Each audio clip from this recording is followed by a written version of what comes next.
have with me, this is Vicki Hostin. She's thrilled to be doing this because she loves being in front of a camera and she loves talking about herself, which I'm totally lying about both of those things. So I twisted her arm to do this, didn't I? Yes, very much so. Yeah. So she's it's kind of odd because I'm sitting in my office and Vicki is.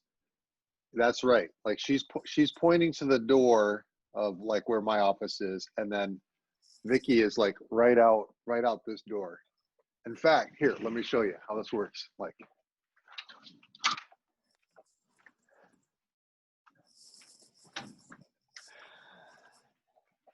so it's kind of weird. We're doing this interview like this, but at least we're both on the screen and people can see and hear us. So, all right. So we're gonna start with, and we're gonna do this with everyone. We're kind of doing three things. The first thing is tell us about you, like your family, how long you've had an amazing boss, those kinds of things. Okay. Two, something that most people may not know about you. And then the third thing is something that we could be praying for you in the coming weeks and months. So let's start with Vicki Hostin. What like, and take some time and unpack this to like, tell us from the very beginning and tell us about your family. Who is Vicki Hostin to people that don't know? Okay. Probably need to start a little bit in my background as far as I was born and raised on a dairy farm, which was kind of set my work ethic and my faith belief. My father taught us, I come from a home of Christian parents, and their parents were Christian, and all the way back to the mothership and before. So we were always a family of faith. And so being born and raised on a dairy farm, your life depends on the weather and things like that. And so I was raised that my father always taught us to thank God and not to ever ask for anything. And so that you have a work ethic from dawn till dark, and you have a strong faith. And so that kind of built kind of who I am. And then part of that also was to serve others. Others came before yourself. And that's that faith ethic that my parents gave me. So that explains a little bit about, who I am, my dynamic of that. Got two older brothers, no sisters. So I was brought up a tomboy. So I'm very much in my element and I don't fish or hunt anymore, but that's not been, in the past, fishing, hunting, riding motorcycles, climbing trees, skinning squirrels, the whole 9 yards out in the little farming community was, I grew up about 10 miles north of Lawrence, Kansas, in a little town called Tonganoxie, Kansas. Yeah, So, and I have some family. I married into a family that are in that neck of the woods, so we actually go through there on a regular basis, and I can vouch for the farmland that's out there. yep, So yep. So that's kind of the roots. So I was brought up the whole big tomboy thing, and so I'm kind of rough and rugged, I guess. I can put on the dress and be in the earrings and the pearls and all that, if you want to say, and be the young lady, but that's not my most comfort point. Went off to, graduated from Tonganoxie High School. Of course, it was the only high school around, obviously. And with a class of, I think there were 72 kids in my graduating class, very large school. Off wow. to college in Manhattan, went to Kansas State University. Go Wildcats, woohoo! We bleed purple in our family. And so You just alienated half of our listening. well, okay, I All could the have said all the KU KU or fans are, Mizzou, yeah. or no, it's I'm on neutral territory here. Most people are okay with K-State. If you talk about Mizzou, then they're going to go with K-State over Mizzou, and Mizzou is okay with K-State. So I'm okay, pretty You're neutral. good. You're good. You're good. I'm giving you a hard time. So I went to K-State, got my degree. Back when I was in school, a lot of females went to college to get their MRS degree. And for those of you that are younger, that means to find your husband and not to actually get a degree. But that was not my case. I got my degree, which I've never really used, but that's okay. Met my husband, Gary, who's from was born and raised in Olathe, Kansas. We met our junior year, and then I graduated early and went into the workforce, and then he graduated. We got married, lived in Wichita, Kansas for a while. Then he worked for IBM. He was promoted to a manager down in Oklahoma City. We lived down there for a while, had 2 of our children in Oklahoma City. Then we decided we wanted to be back with family, so came back to Kansas City, had 2 more children. Yes, we do know what causes that. And so we have so we're 4. up to 4 We have now. Okay. 4, and that All was right. the end. We All have 2 right. girls and 2 boys. And then when our youngest was an infant, my husband took a position with a large company back east. Mhm. And so we moved to the DC area for 1 school year. Our oldest was in 2nd grade, and our second child was in kindergarten. And after 1 year, we decided they were a little bit too liberal, and I didn't want to raise my family in that environment. So we moved back home. So we've been back in the Kansas City area since then. Doing the math, I have 4 adult children now, and my 2 daughters are married, and so I inherited 2 more boys. So I technically, as they married my daughter, they became my sons, and so I now have 4 sons and 2 daughters. I have 4 grandkids. Now we're up to 6. 6 children, Yeah. and then I have 4 grandchildren. I have 2 grandsons and 2 granddaughters. Our daughters are married. 3 of the grandkids are here. My oldest daughter is married to someone she met at K-State. She too went to K-State, met her husband at K-State. We'll forgive her for that. Yeah, no, purple. I said we bleed purple. And so they have a son that's almost 8, a daughter that's 6, and then little Brady. Some of you may be aware of little Brady. He is the son that several of you prayed for, the little grandson of mine that they found out when we were in Athens, another story, but when my husband and I were in Athens with our daughter and son-in-law on a mission trip, she was hospitalized for her heart. Stayed behind, got home, kept checking her heart to only find out little Brady had a birth defect. And so when he was born at Children's Mercy, he had surgery 2 days later. And this story now is the little booger is 9 months old, and he is doing extremely well. They caught it, they fixed it, and he is totally healthy. They believe there will be nothing else. And you wouldn't know it to this day anything was wrong. And so then my other daughter, my kids go girl, boy, but it's easier to kind of lump them together. The other daughter lives in California with her husband. He did not go to K-State. The daughter did, but he did not. We picked him up along the way. But he's learned the fight song. He knows the whole routine. And you still still accept him into the family. You know what? Seriously, one of the first times we met him, he was in Arizona, and he came back, and they met in Arizona. Well, they actually met online, but he came back for a K-State game, and we all went to the football game. And when he got there, when the fight song came up and the alma mater, he knew to stand. He knew the words. She had grilled him. She just knew what was important to mom and dad. So he passed the test. So he is officially been indoctrinated to our K-State side of the family. That's good. Hey, there's nothing wrong with being a K-Stater. Nothing wrong with it. They have a little daughter, Olivia, who is now 15 and a half months, and she is the other grandchild of mine that many of you prayed for. She was born about 5.5 weeks early, totally unexpected. Mom had a picture-perfect pregnancy. So she's now doing well. She's doing fine. She's very tall and very thin like her mommy and daddy, and she is a slightly developmentally delayed, but they're working on that, and she's getting there. They don't expect this to be long term. They expect that she will catch up and she'll be fine. And then both of my sons are not married. One lives in Overland Park and works for a company that is like everyone else, most everyone else, working from home. So he's going a little stir crazy kind of thing. But he works for a travel agency insurance company. Mhm. And then the other son is still in my basement. And so we'll get to prayer requests. As Brian asked for that, that's one of those you'll hear in a minute.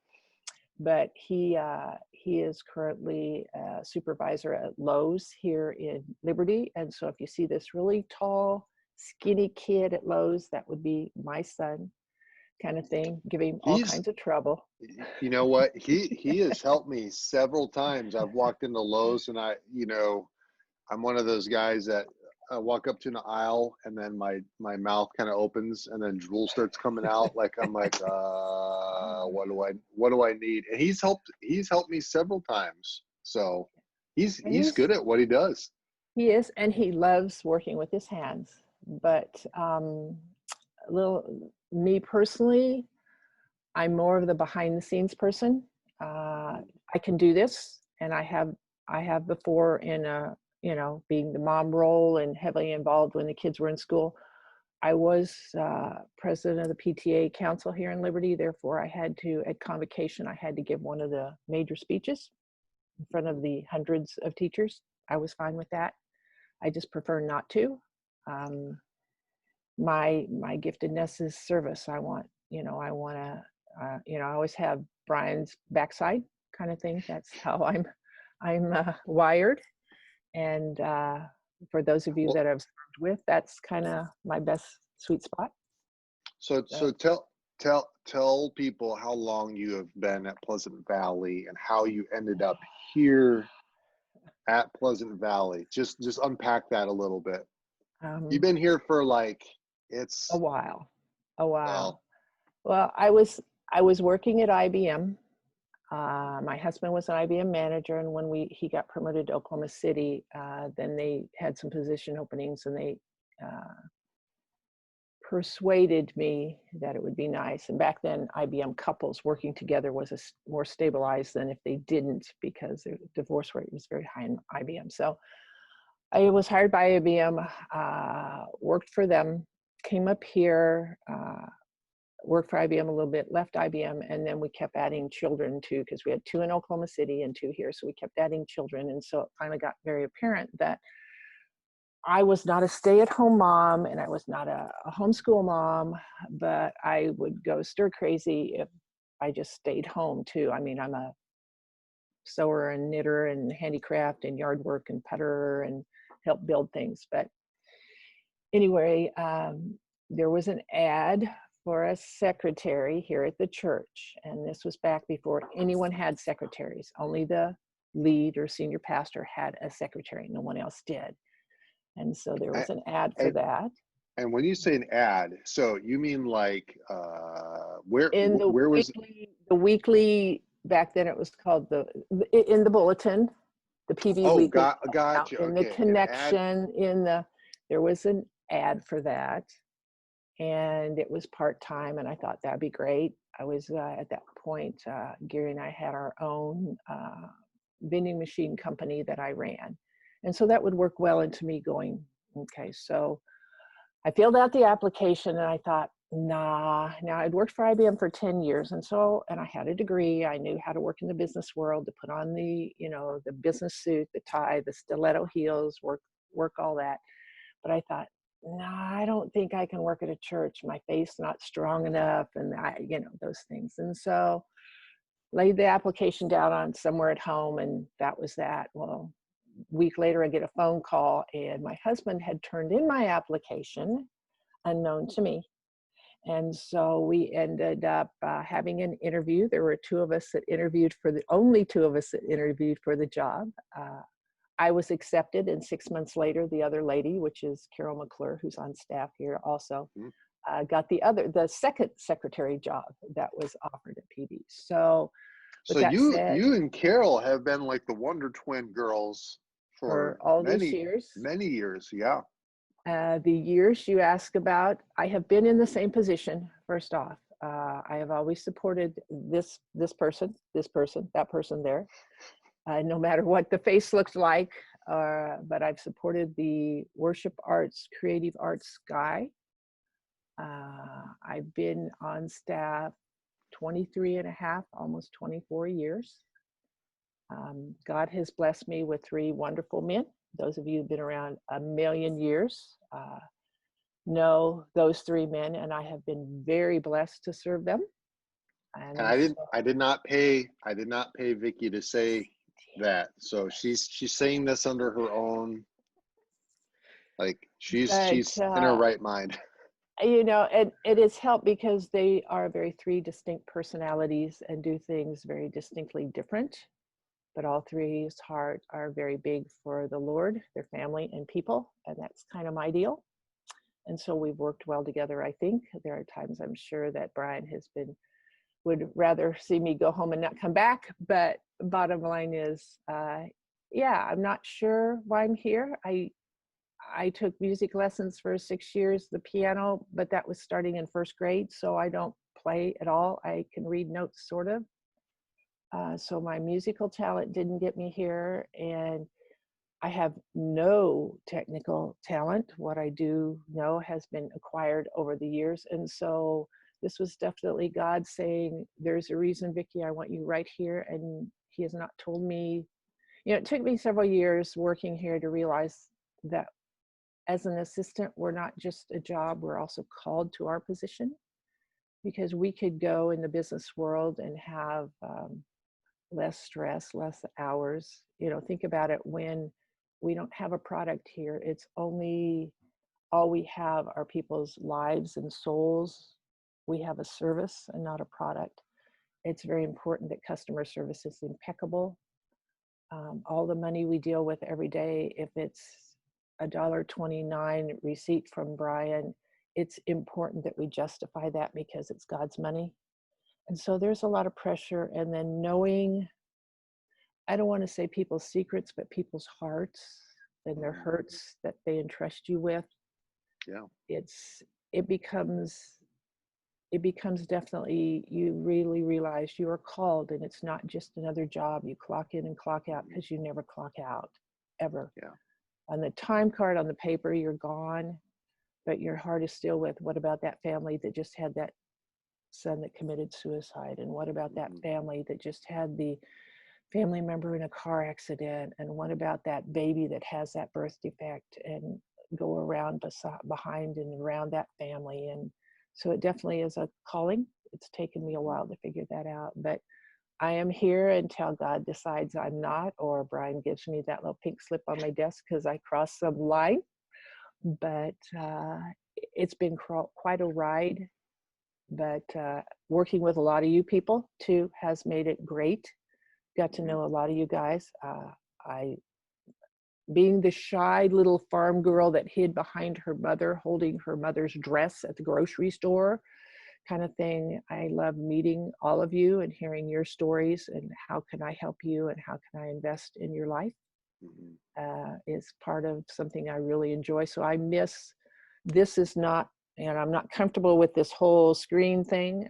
I'm not comfortable with being in front of the people, but I would love to sit in a room and visit with you and get to know your story. And so this has been hard, not meeting with the people I know and not meeting the new people. And we are getting new people, not meeting my team. A lot of times we Zoom, although there's been over the last months when things turned on a dime and we all had to come in, it was a matter of, you know, okay, I've got to disinfect and I need to feed them food, but it has to be socially distanced. And so that was a new interesting tidbit of my job and, you know, I love my team. So life is good, sort of. So, you know, we're in the middle of a pandemic right now. So if you're like watching this like years later, so normally, you know, Vicki has said she's, you know, she's been doing this for like 20, what'd you say, 24 years? 23, almost Okay. 24. So normally like these last couple of months when Vicki sees me and I see her, this is what she sees right here. This is normally how we do ministry these days. This is it right here. Yeah. So you've And seen then it you have all. the glasses fog up and yeah. You have seen it all in the 23, 24 years that you've been doing this. Like you have seen it all. I know you said, yeah, you've had changes over the years, but this is kind of a unique time right now. Very much so. Yeah. Few staff changes, been through those before. Mm-hmm. There was going to be some shuffling in the offices and as far as the lookout here where we sit, but then Mm-hmm. the pandemic came, and so it's not smart to take down walls and be one giant room. So yeah, seen change in leadership and structure of the church and colors on the wall and buildings. Actually, I was hired in the old building. Yeah. So been there, done that, You seen you things. were at you were at Pleasant Valley when Pleasant Valley was just down the street in Mhm. a smaller place, and you've yeah. Well, listen, a lot of people don't know that. I mean, they don't see the work that you do, and we kind of jokingly say, "Well, you're the glue that keeps everything together." But the people that do know that what you do, they appreciate what you do. I appreciate what you do, and I probably don't tell you that enough. But here I'm going to publicly say that you're appreciated, and I appreciate the work that you do. The stuff that no one sees, or the stuff that I don't want to do, that you do, which we will not name now. We're not gonna go through the list of things that Brian doesn't want to do, that Vicki concedes to do. All right, so let's. Are you ready to move on to the second? Yes. Okay. All right. So the second question was, what is something that you could share that most people may not know about you? And this could be interesting because I think I know a lot about Vicki because we work together. So this would be interesting if you pick something that I don't know. Well, a jillion things kind of flood into my brain because I have a lot of, I don't know if I want to say uniqueness, but I've always heard a little bit different drum. Let me put it that way, which works well in the creative arts family. We're all a little bit different in this corner of the world. And so, I can't, I'm not coming up with that. I'd like to do something more as an adult.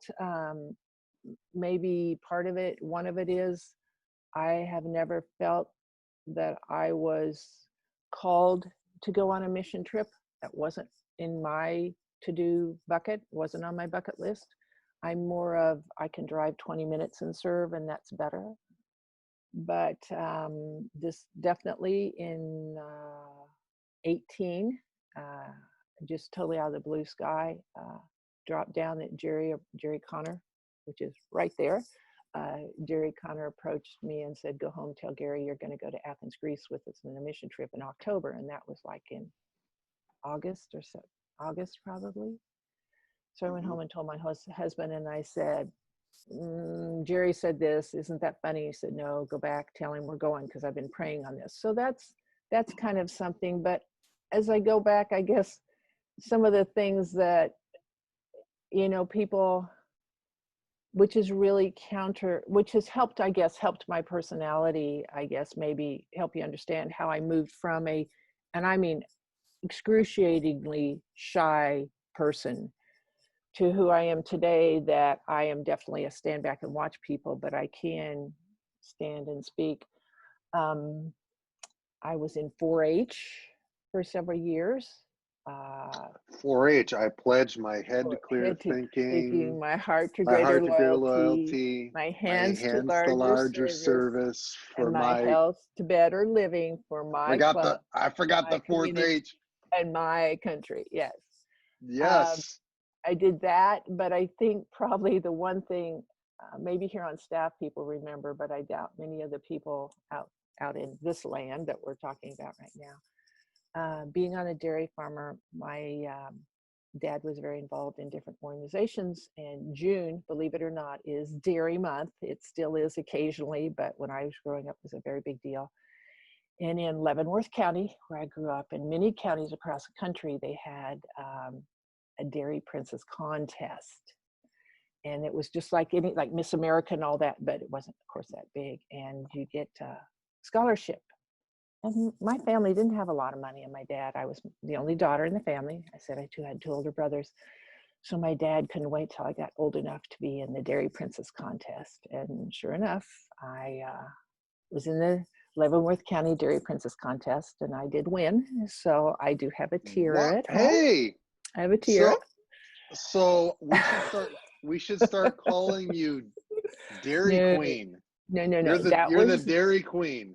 That was a big joke kind of around here when people found out, but it did give me scholarship money to help me go through school because my parents couldn't help me at all in college. So another little tidbit that gives you a little bit into my personality. God knows this, so it's not a big deal to confess it to the rest of you that don't know this.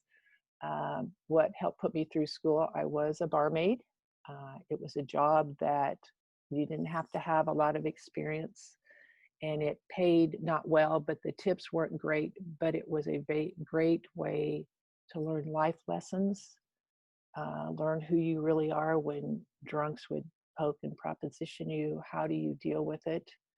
And actually, my faith grew at that point, believe it or not, because I knew God had that. He was protecting me. You know, I had not been to church for a while, but I knew he was still there. He was still, that little voice was still telling me, I still got this for you.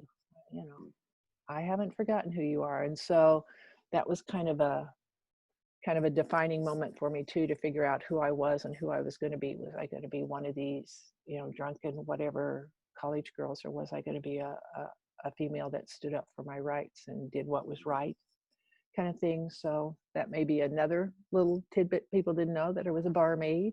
Yeah, sometimes when people have a front row seat to a certain culture, I mean, it can either attract you to it or propel you from it. So it sounded like it was a decision, a moment for you to kind of observe that culture and to make a decision.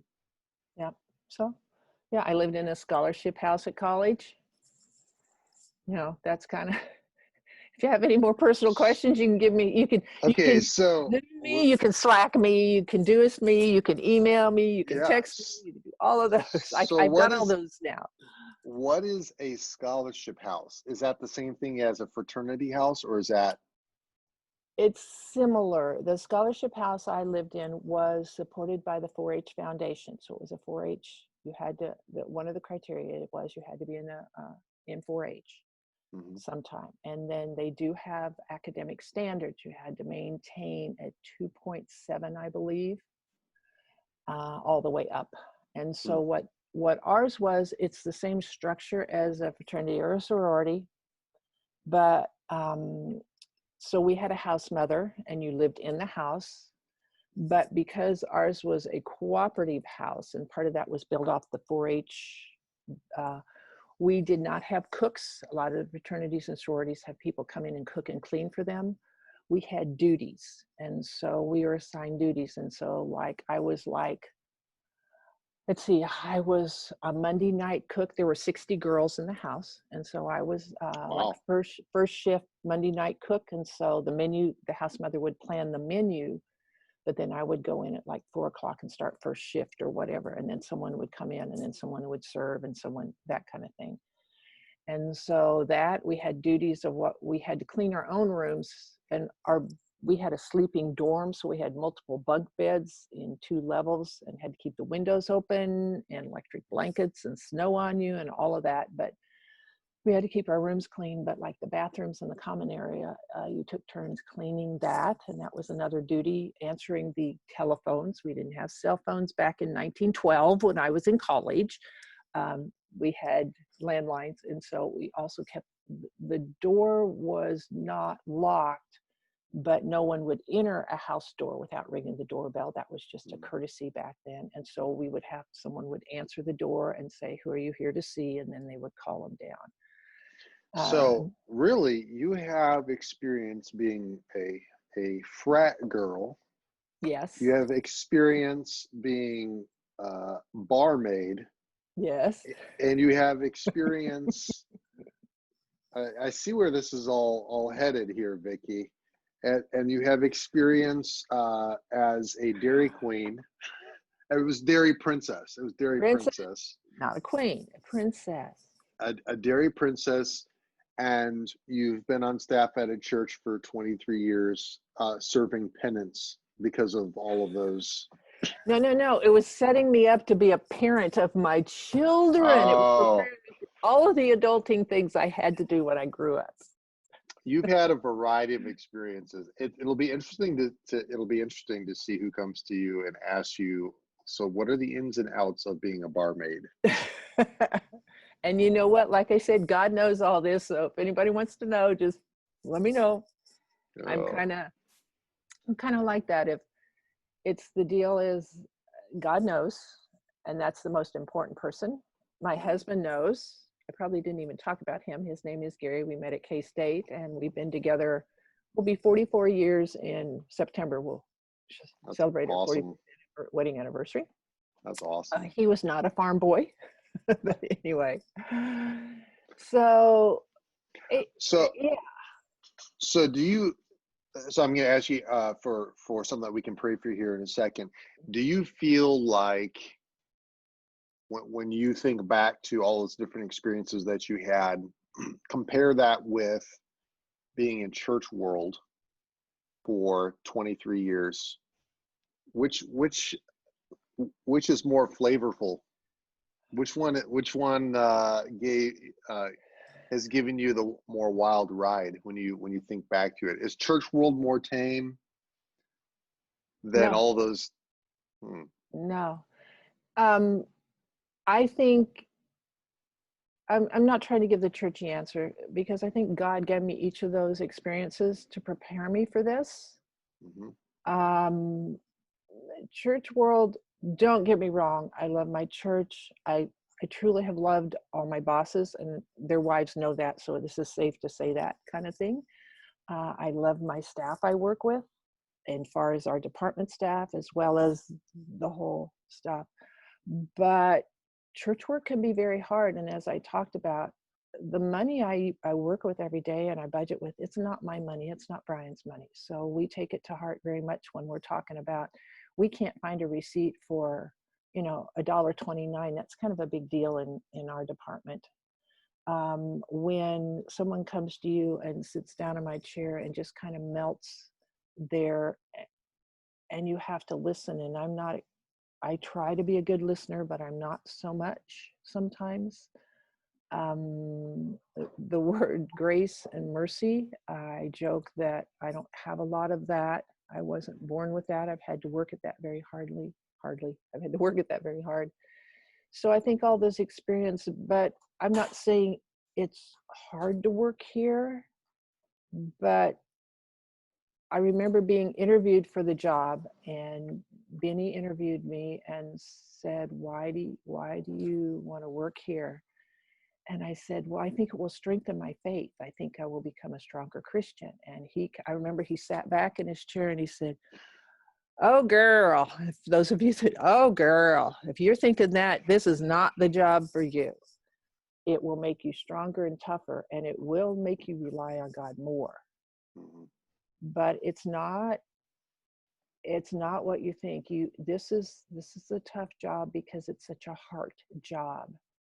It's not, I mean, you use your brain and you're all over, but this is all about the heart and the spirit and the faith that you have, that you take. There are days you take one step at a time because you're just not sure how the next step's going to go. mhm, And you do that in the secular world, but here you always have that presence of somebody's life could be on the line. Not that I'm entrusted with it, but it's important that I invest in everyone's life how they need me to invest in their life. mhm. And you don't have that so much in the secular world. So it's tough working here. It's you don't go home and shut it off. You go home and you think about, oh my gosh, I forgot to pray for this one, and I wonder what happened for that one. And you check your emails and you check all of our mode of communication, even when you're not here. And I sit on, Sunday mornings, I can sit in worship, and there's times I'll hold my phone and I can see the chatter of what's going on in the back room, what's going right and what's going wrong. And I'm sitting there praying for my team that, okay, this thing just broke. Now I'm praying that they can get it fixed or something. Mhm. It's, and I'm not complaining. It's just, it's kind of hard to explain how this is a tough job and it's not for everybody. Mhm. So you have to be called for it. You can't approach it as a job. It has to be just what I do. Mhm. But the rewards are, once again, you see that family that, 2 years ago thought Jesus was just something you saw on a sign or whatever. And now they're here faithfully. And I look at some of you within the department that, that kind of little mouse mentality. You came in to sing a song or play an instrument, and now you've blossomed. I look at some of the kids that were in the student department years ago, and they were just little shy rabbits. And I would, I served at Summerfest for several years with some of these kids, and I look at them now and they're adults and they're thriving. And I just brings a great smile to my face to know that, they did it. And I was able to be just a small part, just to even look into their lives. And It, that's really cool. in some ways, it's probably fun to have been at a church for that long because you can see some of the Hmm. long-term Yeah. results of all of the support and the glue that you've been over the years. And if you're only on staff at a church for a few years, you may not get to see some of those things that maybe you've been able to see. But I think too, maybe some of the challenges you're talking about, if it's probably your boss. Your boss is probably making things extra challenging. Like maybe church work wouldn't be so challenging if you had a nicer boss. Okay, now here's the time for the plug. Yeah, Let's no, no, see. no, no, oh, Now, no, I no, won't no, no. name names, but his boss or his boss's boss, if they would see fit to give him a big raise this year, and me too, don't forget me, right here, me. Okay, Oh my that'd be goodness. great. We'd really appreciate it. I will cut this part of the interview out. Hey, so we probably should sign off here soon, but before we do that, is there something that you could share that we could be praying for you about, maybe in the weeks or months ahead? Is there something that's is specific, that's personal to you that we could pray for? Well, it's kind of two two things. Number one has to do with my church side, and that is that we continue to figure this out. We continue to figure, we're in the pandemic right now, as you said, figure out how we can reach those that are on the fringe or how those are leaving. And with us being, my husband and I being involved in the missions now, we went on one in 18, we went on one in 19. We were supposed to leave two of them this year back to Athens in 2020, didn't happen. So how we can figure out how to get our feet planted again. And I don't even want to say pick up where we left off. Where can we start again? Where can we move forward? What can it look like? So pray for clarity on all of those things, which I know are pretty nebulous to the whole world. Mhm. And then my family is very important to me. And just there's a lot of clutter in my family right now. Daughter and son-in-law are about ready to move in with us with their 3 children for a while. They're in a season of life. They've sold their house. They're going to be coming to live with us for a while. Other sons, my oldest son seems to be kind of job hopping and hopping kind of thing. Stabilized in that would be great. Daughter in California and husband, pray for that little sweet granddaughter to get to that developmental level she needs to, and that my kids, they've adjusted to the California life, and we so would pray that they would come closer to us, but we understand that it's not in our control. And Mhm. so pray for them to negate the waters out there and not be swallowed up by the badness. And we all have badness in every state, but be swallowed up but they remain strong. And that, if it be their choice, which God's involved in that, obviously, to move back this direction, it doesn't have to be here. It would be wonderful.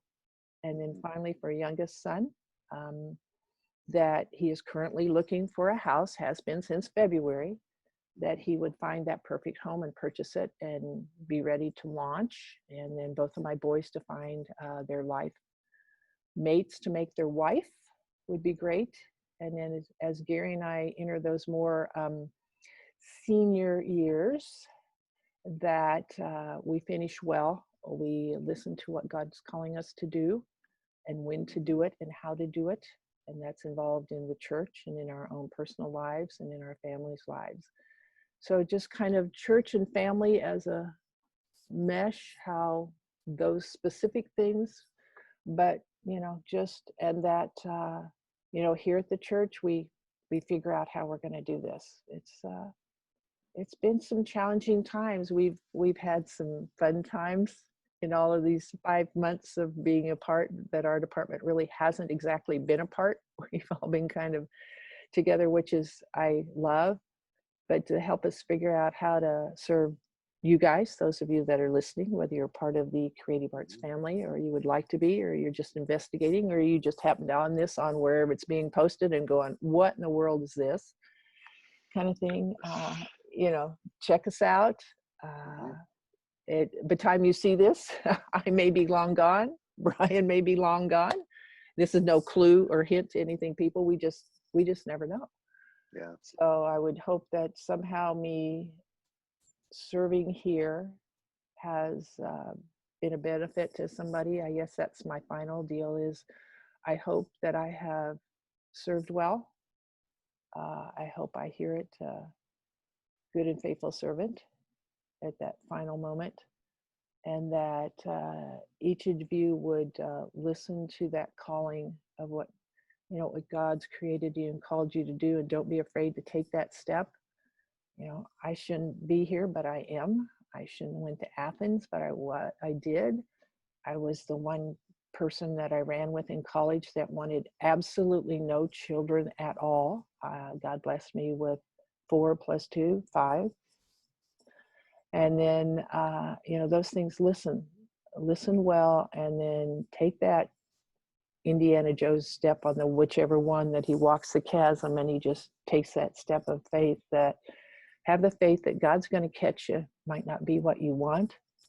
Got lots of stories in my life about it wasn't what I wanted at all, but it made me a much better person for it. So take the step, let God lead you in that faith. Deep breath, take the step, and you know what? If you want to talk about it, I got a chair right here you can sit in. Brian's got a door right there. You can go and close the door and talk to him. And we'll get through this together. Yeah. Well, listen, Vicki, we will be praying for you. And I think our families are all on our hearts. Like my family's on my heart too. And I think that is something that if we can be praying for you about, that we know that you would appreciate that. So we'll be doing that, and you're appreciated. We really are thankful that you're here and that you are behind the scenes. You're not on a stage. People aren't seeing a lot of the work that you do. Behind the scenes. Yeah. I would prefer to I asked him, can we turn this around and me sit behind it and just talk? But he wouldn't let me do that. Yeah, no, it's good. It's good that you succumb to my wish here of doing this, and I people appreciate getting to know you. So, all right, folks, Vicki Hostin, give it up. All right, thanks for joining us today for this interview, and stay tuned for some more interviews coming up in the future.